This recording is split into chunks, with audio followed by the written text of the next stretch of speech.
problème, c'est comment accéder à l'avocat. C'est beaucoup plus ça. Justement, parce que les gens ont tendance à penser qu'un avocat, ça coûte excessivement cher. Surtout chez nous au Congo, on a tendance à penser que ça coûte excessivement cher.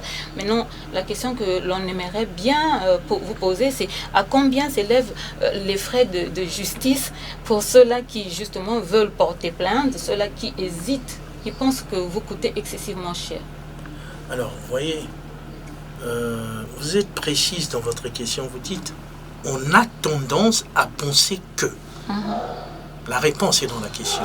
On a tendance à penser que. Ça veut dire qu'on n'a pas la réponse. On ne sait pas si c'est cher ou c'est pas cher, mais on a tendance à penser que c'est... On a tendance à penser que... Maître Kalina va apporter la réponse. Non, mais l'avocat est très accessible. Vous savez, il est très accessible. Et il y a tous les prix chez les avocats, on va dire. L'honoraire est quelque chose qui se discute entre le client et son avocat. Bien. Si vous trouvez que cet avocat est plus cher, vous pouvez aller en voir un autre. C'est comme vous rentrez, vous choisissez, voilà.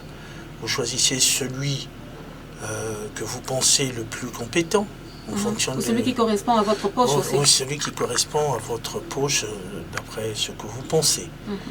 Mais la première démarche, c'est quand même d'aller vers les avocats. Et lorsque vous n'avez pas les moyens d'avoir un avocat, nous avons un système que nous avons mis en place pour suppléer la carence de l'État, qui consiste à écrire au bâtonnier, et le bâtonnier peut vous désigner un avocat d'office. C'est une possibilité.